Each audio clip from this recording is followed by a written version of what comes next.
Hey folks, welcome back. So for this video, I'm doing a pre-intro. If you thought that Wednesday's video was late getting up, you may want to skip this one because you're going to be seeing a little bit of snow on the ground here in a few minutes. But with that said, we're going to get going on the video and building some chicken tractors. So today we are going to work on building a couple of chicken tractors. So if you aren't aware of what they are, you don't know what they are, a chicken tractor is basically an open or a floorless coop. So 4 walls and a roof. Sits right on the ground. That's all it is. It's a really simple kind of a holding pen for poultry. And mainly what they get used for is raising broiler chickens, so meat birds. They're kind of a summertime coop, right? You move them around in the pasture, so they're getting fresh grass each day. You move the coop forward one length. That's typically what they'll get used for. I also use them for other stuff like doing turkeys. I raise turkeys in the fall for Thanksgiving, sometimes we'll see maybe for Christmas as well. I also use them for laying hens. So if I have young hens that maybe they aren't quite old enough to get moved in with the older ones over there, throw them in one of the chicken tractors for a few weeks until they're ready to go in with the rest of them. Or on the flip side, if you've got some old hens that you're wanting to get moved out and you aren't quite ready to put them into retirement yet, you can throw them into one of the chicken tractors to keep them separate for a little while as well. So hopefully today we're going to get a couple of these things knocked out. I've done other designs in previous years. I actually tore them apart because I wasn't real crazy about them. But so we're gonna make a couple more here today. We're gonna adjust the design a little bit and see how it works for this year. First thing that we need to do before we get started is we need to get some lumber ready to go. So we're gonna get a chunk of this log cut out of here. We'll get it moved over on the mill and get that process going.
Alright, so as you can see, we've got a fair bit of stuff cut here. I'm not sure if it's quite everything that we're going to need. We might have to do a little bit more milling a little later on, but it should be, at the very least, the vast majority of what we're going to need to put these chicken tractors together. So the next step, we're going to start cutting this stuff to length and getting it ready to go, and then we can start kind of getting these things started assembling.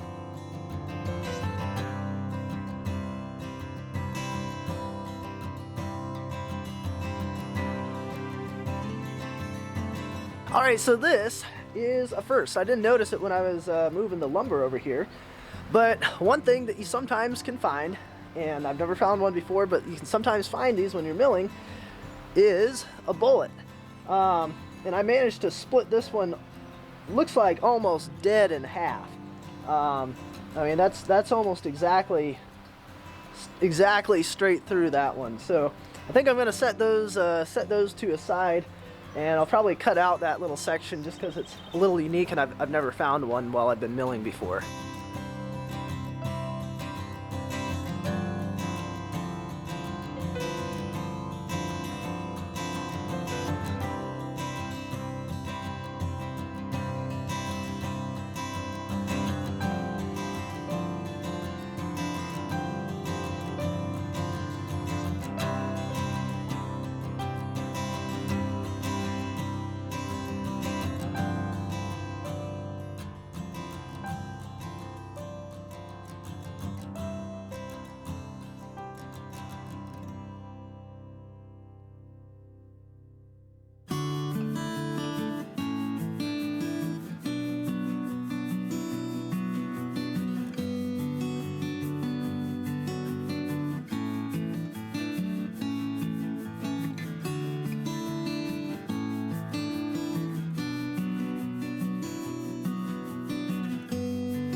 Alrighty, well, we got one of these things cobbled together.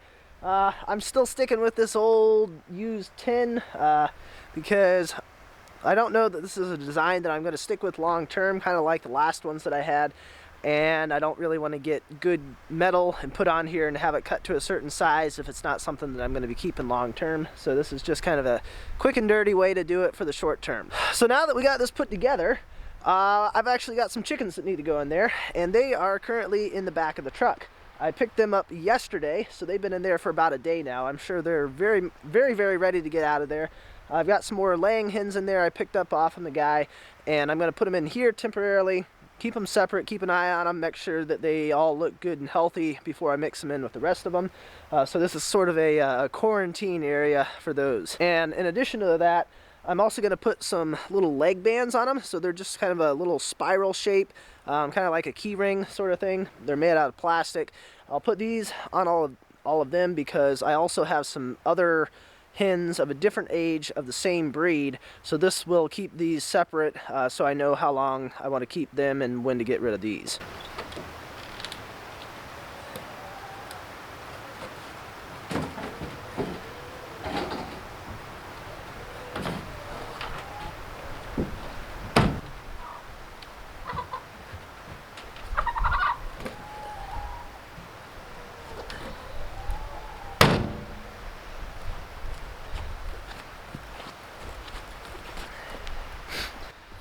I'm actually gonna put, you can see it, I'm putting 2 of them on each one of them because since they're plastic, sometimes these leg bands will break, and that way I've got a backup.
All right, well, we pretty well got our frame together here for our second chicken tractor. I've made a few little design changes from this one over here. Since this is all kind of an experiment and I'm trying out a different design, I learned a few things from the first one about how I didn't like how I did it, and so we made a couple changes to here. This one's actually a little bit smaller. This is closer to, what is it, about 7 feet wide by 8 feet long, whereas this one over here was 8 feet wide by 8 feet long. So it's a little bit smaller, but I think it should make a little bit easier for putting it together, especially with the roofing and stuff that we've got to get on here yet. I'm reusing as much stuff as I can. I've got some chicken wire over here that actually tore off from one of the previous chicken tractors that I had, so the next step is we're going to see if we can't get that stapled on around the front. We're going to kind of do it the same way, where the chicken wire comes halfway down the side, goes all the way around the front of it, and then comes halfway down the other side. We'll do kind of the same design here with this one as well.